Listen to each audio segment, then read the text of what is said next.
हरियाणा में बिगड़ रहा है बीजेपी का चुनावी समीकरण। बीजेपी के कार्यकर्ता ही खड़ी कर रहे हैं बीजेपी के लिए मुश्किलें। परिवारवाद पर चलकर कैसे करेगी बीजेपी वंशवाद का विरोध? बीजेपी नेताओं की मांग, उनके परिवार को मिले बीजेपी से टिकट। हरियाणा जैसा राज्य जहां बीजेपी ने अच्छे से राज किया, काफी सारी योजनाएं लाई, लेकिन अभी ऐसा क्या हो गया है कि बीजेपी वहां से कटती नजर आ रही है। बीजेपी की वहां पे समीकरण बिगड़ती हुई दिखाई दे रही है। आखिर ऐसा क्या हुआ? कुछ विधानसभा चुनाव से कुछ महीने पहले ऐसा क्या हो रहा है जो बीजेपी की अटकलें और मुश्किलें दोनों ही बढ़ती जा रही हैं। नमस्कार, मैं नेहा द्विवेदी और आप देख रहे हैं सच टॉक्स। बीजेपी जब हरियाणा में राज कर रही है तो उसने अपने राज्य में बहुत सारे विकास के काम किए, वहां पे उन्होंने सीएम भी बदल दिया और अब उनके पास जो मुश्किलें हैं वो बीजेपी के खुद के कार्यकर्ता ही हैं। अब कहा जा रहा है कि बीजेपी का हरियाणा में टिक पाना बड़ा मुश्किल है और वो मुश्किल क्यों है, इस पे भी हम आज चर्चा करेंगे। आपको बताते चलें कि कहीं ना कहीं बीजेपी अब परिवारवाद को बढ़ावा देने के लिए मजबूर है। जी हाँ, मजबूर है इसलिए कहेंगे क्योंकि बीजेपी के ही खुद के कार्यकर्ता हैं जो हरियाणा में अपने परिवार को बीजेपी की तरफ से टिकट देने की मांग कर रहे हैं। अब बीजेपी अगर हरियाणा में टिकट देती है तो आप समझ सकते हैं कि जो पार्टी हरियाणा में राज करने का एक अस्तित्व में जब बीजेपी आई, जब बीजेपी हरियाणा में अपने सरकार को लेके आई तो आने का अहम मुद्दा ही वही था कि परिवारवाद को बढ़ावा नहीं देंगे। वहां पे उन्होंने हुड्डा को, परिवार को निशाना बनाया, जहां पे उन्होंने देखा कि किस तरह से परिवारवाद को बढ़ावा मिल रहा था। लेकिन अब बीजेपी के पास मुश्किलें यही हैं कि क्यों, अगर वो बीजेपी अपने कार्यकर्ताओं को टिकट दे देती है तो कहीं ना कहीं वो वंशवाद और परिवारवाद को बढ़ावा देंगे और उसका विरोध नहीं कर पाएंगे। और ये बात बीजेपी के लिए एक बहुत बड़ी मुश्किल बन के सामने आ रही है इस विधानसभा चुनाव में। ऐसा नहीं है कि अगर वो अपने बीजेपी कार्यकर्ताओं के परिवार को टिकट देते हैं तो वो जीत नहीं पाएंगे, जीत तो 100% कंफर्म है। लेकिन बात यहाँ पे वही है परिवारवाद की और वंशवाद की, जो बीजेपी ना चाहते हुए भी नहीं कर सकती है। लेकिन अब सवाल दूसरा है कि अगर वो अपने कार्यकर्ताओं के परिवार को टिकट देने से मना करती है तो उन कार्यकर्ताओं का क्या रिएक्शन सामने आएगा? क्योंकि जिस तरह से हम हरियाणा की राजनीति देखते हैं वहां पे परिवारवाद तो होना निश्चित ही है, क्योंकि हम पहले ही देख चुके हैं कि किस तरह से हुड्डा परिवार अपना काम कर रहा था, किस तरह से लोग वहां पे परिवारवाद को बढ़ावा दे रहे थे। अभी बीजेपी की सरकार है और बीजेपी भी इस वक्त बहुत मजबूर है। चलिए जानते हैं क्या होगा समीकरण, किस तरह से बीजेपी वहां से निकलेगी या फिर सरकार बनाएगी। देखिए हमारी एक खास रिपोर्ट। 2024 लोकसभा चुनाव में उम्मीद से कम सीटें पाकर बीजेपी कहीं ना कहीं बहुत परेशान है और खास तौर पर अब इस बात पर ध्यान दे रही है कि अब कैसे भी करके बीजेपी को विपक्ष को जवाब देना ही होगा। लेकिन हरियाणा में कहीं ना कहीं बीजेपी के लिए मुश्किलें कड़ी होती जा रही हैं और मुसीबत और कोई नहीं बल्कि बीजेपी कार्यकर्ता ही कर रहे हैं। चलिए जानते हैं कैसे। दरअसल 2024 के तथाकथित हार के बाद बीजेपी और आरएसएस की जुगलबंदी अब फिर से शुरू हो गई है। हरियाणा विधानसभा चुनाव में फतह के लिए दोनों एक साथ मिलकर तैयारियां कर रहे हैं। भारतीय जनता पार्टी और राष्ट्रीय स्वयंसेवक संघ के पदाधिकारियों ने रिश्तों में आई खटास के बाद आपसी तालमेल बढ़ाने के लिए सोमवार शाम 5 घंटे की मैराथन बैठक की। दोनों संगठनों के बीच कई मुद्दों पर बात हुई, कई तरह के गिले शिकवे भी दूर किए गए।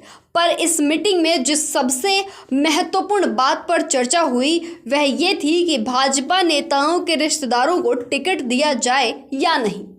दरअसल हरियाणा बीजेपी में करीब दर्जन भर नेता हैं ऐसे जो अपने सगे संबंधियों के लिए टिकट मांग रहे हैं। और सबसे बड़ी बात यह है कि लोग ऐसे हैं जो अपने संबंधियों को जिताने में भी सक्षम हैं। दूसरी बात यह भी है कि अगर उनके लोगों को टिकट नहीं मिला तो इन लोगों के तटस्थ होने का भी डर है। हरियाणा में वैसे भी पार्टी की मुश्किलें कम नहीं हैं, पार्टी कोई और परेशानी मोल नहीं लेने की स्थिति में है। बीजेपी के सामने संकट ये है कि वंशवाद को मुद्दा बनाकर ही हरियाणा जैसे स्टेट में चौटाला परिवार और हुड्डा परिवार का विरोध करके सत्ता में आई थी।